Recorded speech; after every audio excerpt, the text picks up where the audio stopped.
US President Donald Trump attended a summit with GCC leaders in the Saudi capital.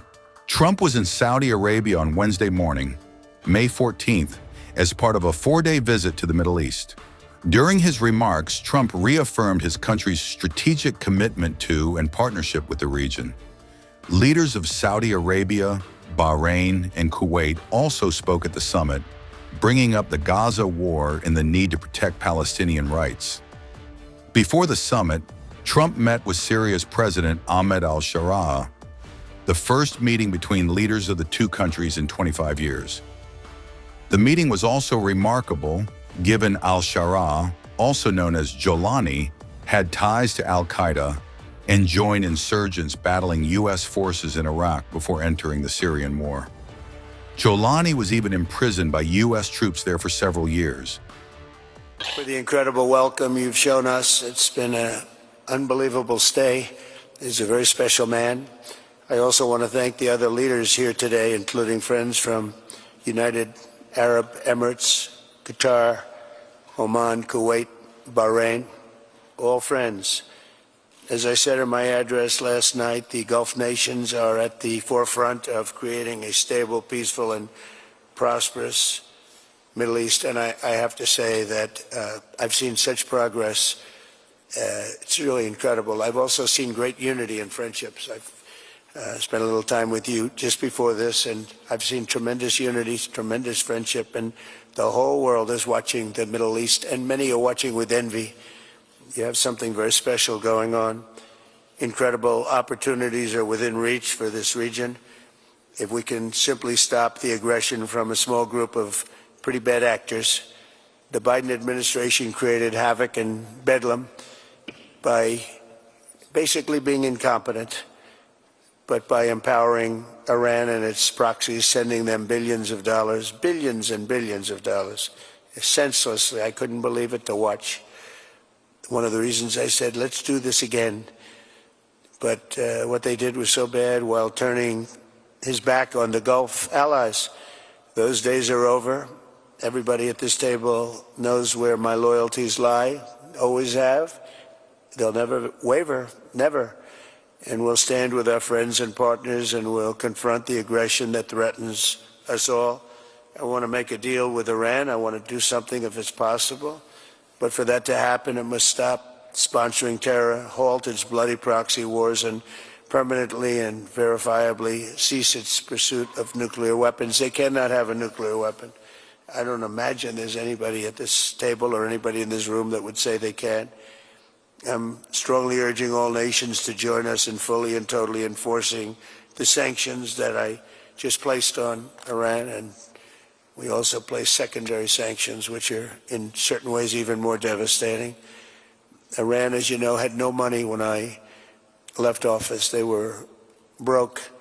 They had no money for Hamas. They had no money for Hezbollah. There was no attack. There was no thought of attack. There would have been no attack if I were president. But bad things happened in that election. And I said, let's do it again. And by doing it again, it became much more historic. It's a much more historic election, much more powerful election. And we have a mandate. We won every swing state. We won by millions of votes. We won 2,750 districts, we call them districts, out of a total, if you look at the number, it was 2,750 to 505. The whole map was red, red meaning Republican. So I will say recently we launched strikes on more than 1,100 Houthi targets in Yemen, as you know. And last week they agreed to stop. They don't want to be targeting our commercial ships anymore. And they said, that's enough, that's enough. We did about 52 days, 52 nights. It didn't end. We just put in a budget of $1 trillion. It's our biggest budget, military budget, we have ever put in. And the United States is very, very strong right now. It's amazing. In a short period of time, we've been there 100 days. And in a short period of time, we've done what a lot of people don't do in 4 years. We're a hot country, just like you're a hot area. and we're going to keep it that way. In Gaza, my administration shares the hope of so many in this region for future of safety and dignity of the Palestinian people, but that cannot happen as long as Gaza's leaders take delight in raping, torturing, and murdering innocent people. Can't have it. I greatly appreciate the constructive role that the leaders in this room have played in trying to bring the terrible conflict to an end, including by helping secure the release of American hostage Idan Alexander. It was a big day yesterday, a very important day. I was told just before I left that they were going to be releasing Idan. We thought Idan was dead 3 weeks ago. They said Idan was no longer living. And it was a very, very good thing. Ultimately, all hostages of all nationalities must be released as a stepping stone to peace, and I think it's going to be happening. A lot of things are happening. A lot of very positive things are happening on every front. With the support of leaders in this room, and they're great leaders, you are, we are currently exploring normalizing relations with Syria's new government, as you know, beginning with my meeting with President Ahmed al-Shara and Secretary Rubio's meeting with the Syrian foreign minister in Turkey after discussing the situation with Crown Prince Mohammed and President Erdogan of Turkey. I am also ordering the cessation of sanctions against Syria to give them a fresh start. It gives them a chance for greatness. The sanctions were really crippling, very powerful. And I spoke to Mohammed, and I spoke to our friend from Turkey, who we just spoke to also by phone now, but felt very strongly that this would give them a chance. It's not going to be easy anyway, so it gives them a good, strong chance. And it was my honor to do so. So we will be dropping all of the sanctions on Syria, which I think really is going to be a good thing. It actually, we made a speech last night, and that was the thing that got the biggest applause from the room. We had a very crowded room with thousands of people, and the statement that got the biggest applause was dropping the sanctions on Syria. Likewise, in Lebanon, there is a new chance for a future free from the grip of Hezbollah terrorists if the new president and prime minister can rebuild an effective Lebanese state. We just appointed a very good ambassador, a friend of mine who's Lebanese, and I didn't even know that. And I said, why do you want to be the ambassador to Lebanon? That could be dangerous. He said, I don't care. I grew up there. I love the country. And I don't care if it's dangerous or not dangerous. I want to do that. And he's a very capable man, very successful man from the United States. And he's going to be your ambassador. He's going to do a great job. But this is a once-in-a-generation opportunity to forge a Lebanon that is prosperous and at peace with its neighbors.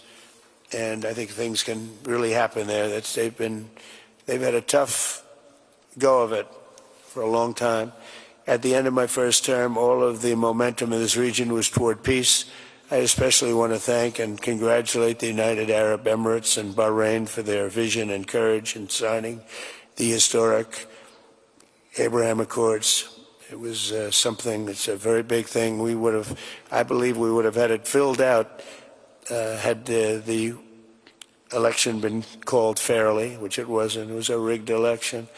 I hope that in the near future we can continue that progress. We have a mandate from the American people, the likes of which people haven't seen for 129 years. They say it was the most consequential election in America in 129 years. So that sounds like a long time, so we'll take that. But in the future, we'll continue that progress by adding more countries to the Abraham Accords. We have 4, and I think they're going to be filling up very rapidly. Biden didn't do anything because he never did anything about anything. He had no capability, he had no ability, and it was a shame what he's done to so many countries, including our own. We had an interesting fact. About a year ago, there was a story that we're having a hard time getting enlistments into the military, and it was at the lowest level almost ever. People didn't want to go into our military. And it just came out last week, you probably saw that we have now the strongest enlistment in the history of our country. They say 38 years One said 37, one said 32, and one said ever. So we just had the strongest enlistment in the history of the United States of America. So think of it. In 1 year, we went from they can't get people to enlist to we have the strongest enlistment. And that includes the police departments, too. We're having a hard time getting people to be police, the great law enforcement arm that we're known for. And now we're setting records. It's hard to get a job. I mean, frankly, the lines of people wanting to be police officers and go into the military. And it's a matter of spirit. We have great spirit in the country right now. We've done a lot in 100 days, I'll tell you that. It's all started on November 5th with the election.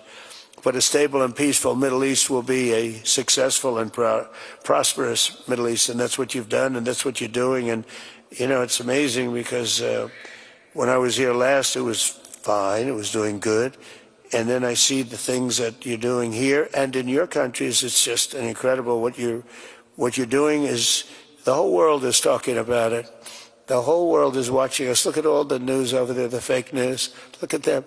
The whole world is talking about what you're doing, and you're the envy of the world. Together, we're in this room, and we're going to forge a Middle East that will be a thriving commercial, diplomatic, and cultural crossroads at the geographic center of the world. That's what it is. It's the center of the world. I look forward to working with you, and I want to thank Mohammed. I want to thank you, Crown Prince. We have a special relationship. We have long had a special relationship, but it was an honor to spend a couple of days with you, and I'll see you again soon, and I'll see you a lot. Thank you all very much. Thank you.